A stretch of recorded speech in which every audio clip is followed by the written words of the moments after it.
Your exam is in exactly 48 hours. You've barely opened the book, and you are starting to panic. Stop. Take a breath. Because today, I'm giving you the exact hour-by-hour emergency routine that toppers use to cram an entire syllabus into just 2 days. What you need is a system, a specific step-by-step emergency routine that toppers use when time has run out and there's no room for error. Today, I'm going to give you that routine. Not motivation, not start early next time. A practical, hour-by-hour blueprint for the next 48 hours. If your exam is near and you're not ready, this is your only video. Let's begin. Hour 1. The controlled panic.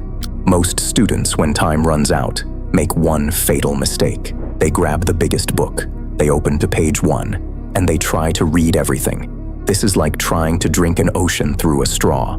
It doesn't work. It just drowns you. Here's what toppers do in the first hour. They sit with a blank page, no books, no notes, and they write down everything they already know. Chapter names, key formulas, important dates, random facts floating in their head. This is called a knowledge inventory, and it does 2 things. First, it shows you what you actually remember. You'll be surprised. You know more than you think. Second, it shows you the gaps, the chapters you wrote nothing for, the topics that feel completely empty. Those gaps are now your target, not the whole syllabus, just the empty spaces. The first hour is not for studying, it's for mapping the battlefield. You cannot win a war if you don't know where the enemy is. Hour 2 to hour 6, the 3-layer attack. Now you know your gaps. Now you attack, but not randomly, not one chapter at a time. Toppers use something called the 3-layer method. Layer 1, the skeleton. For each empty chapter, spend exactly 20 minutes. Don't read deeply, just extract the skeleton. Headings, subheadings, key terms, diagrams, write them on 1 page. That's it. Layer 2, the connections. Now go back. For each skeleton, spend 15 minutes connecting it to something you already know. This formula looks like that formula. This event caused that event. Draw lines, make links. Layer 3, the 1-page summary. For each chapter, condense everything into 1 page, not 10 pages, 1. If it doesn't fit, it's not important enough. 6 hours, multiple chapters, but each chapter gets only 35 minutes total. Why does this work? Because your brain in emergency mode cannot handle depth. It can handle breadth. It can handle patterns. It can handle connections. You're not mastering, you're building a safety net. A web that catches whatever falls during the exam. Hour 7, the strategic pause. Most students, after 6 hours of panic study, make a terrible decision. They keep going. They tell themselves, I can't stop. I have so much left. And by hour 10, their brain is soup. Nothing else goes in. They're just moving eyes over pages, absorbing nothing. Toppers do something different. They stop. They eat a real meal. They walk outside for 20 minutes. They take a shower. They let their brain breathe. This is not wasting time. This is letting the first 6 hours settle. While you walk, while you eat, while you stare at nothing, your brain is working. It's organizing. It's connecting. It's storing. The student who studies 10 hours straight remembers less than the student who studies 6 hours with a 1-hour break in between. Rest is not the enemy. Rest is the partner. Hour 8 to hour 12. The active blurting. You're back. You're refreshed. Now you shift modes. No more reading. No more making notes. Now you close every book, every notebook, and you write. Pick a chapter, any chapter, and write down everything you remember about it. No looking. No checking, just pure brain dump. When you get stuck, stare at the wall for 1 minute, try to pull more out, then move to the next chapter. This is called blurting, and it's the most uncomfortable thing you'll do, because you'll realize how much hasn't stuck. You'll see the gaps again, and that's painful. But here's the secret. Those gaps, right now, in these hours, are fixable. You have time to look them up, understand them, and blurt them again. Every time you blurt and check, you're sealing information into your brain with cement. By the end of 4 hours, you'll have blurted every major chapter. And what you've blurted twice, that's yours. Exam can't take it. Hour 13 to hour 15. the predict mode. Now you shift again. Stop being a student. Start being an examiner. Look at each chapter and ask, if I were making the exam paper, what would I ask from here? The important questions, the application-based questions, the ones that combine two topics. Write them down, at least 3 per chapter.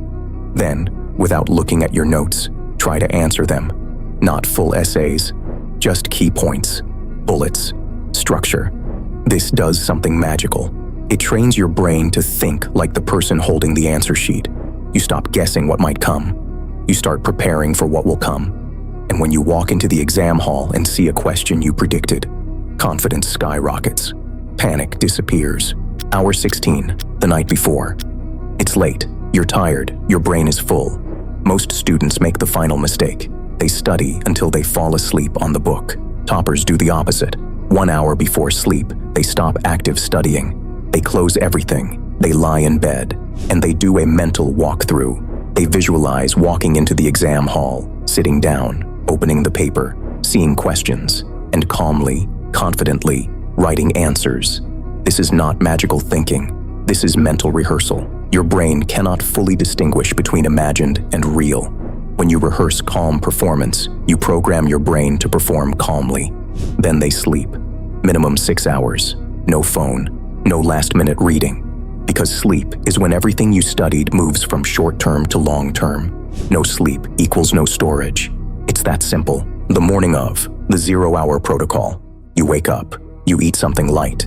You reach the exam center early. Here's where most students destroy themselves. They stand outside, listening to others panic. I didn't study this. That diagram is important. What if they ask this? And their confidence collapses. Toppers follow the 0-hour protocol, become deaf.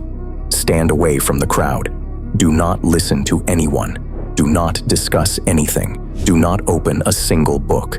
If you must do something, do this. Write down 5 key points you're afraid of forgetting. Just 5. Look at them once, then put them away. Then close your eyes. Breathe. Tell yourself, I have done everything I could in the time I had. Now I trust that preparation. Self-talk is not silly. Self-talk is steering your brain away from panic and toward focus. Inside the hall, the first 5 minutes. The paper is in your hand. Your heart is pounding. Most students start scanning for the hardest questions. They find one they don't know. Panic floods in. And the easy questions now feel hard. Toppers do the opposite. First 5 minutes, they find the questions they know best. The ones they can answer perfectly.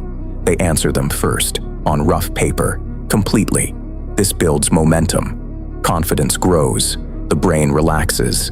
Then, and only then, they look at the difficult ones. Difficult questions, faced with confidence, become manageable. Difficult questions, faced with panic, become impossible. Order matters. Start with what you own. Then, attack what you don't. When you go blank, it will happen. A question will appear that feels completely unknown. Don't freeze. Don't leave it empty. Write anything related. Keywords, a diagram, a formula that might connect, a single line you remember from somewhere. In most exams, step marking is real. 1 mark can change your grade. 1 mark can change your future. An empty page guarantees 0. A filled page, even with fragments, guarantees something. And sometimes, as you write those fragments, your brain unlocks. The answer comes. It happens all the time. Never leave empty space. Never surrender a single mark without fighting. After the paper, it's over. You walk out, and immediately someone asks, "What did you write for question 3?" This is the trap. If your answer was different, panic sets in. Doubt floods in. You spend the next 2 hours replaying the exam, ruining your mental state for the next paper. Toppers have one rule. The exam is history the moment you walk out. No discussion, no post-mortem, no, I should have written this instead. Close the door. Go home, eat, rest, prepare for the next one. What's done is done. What's ahead is all that matters. Start now. I'm with you. All the very best.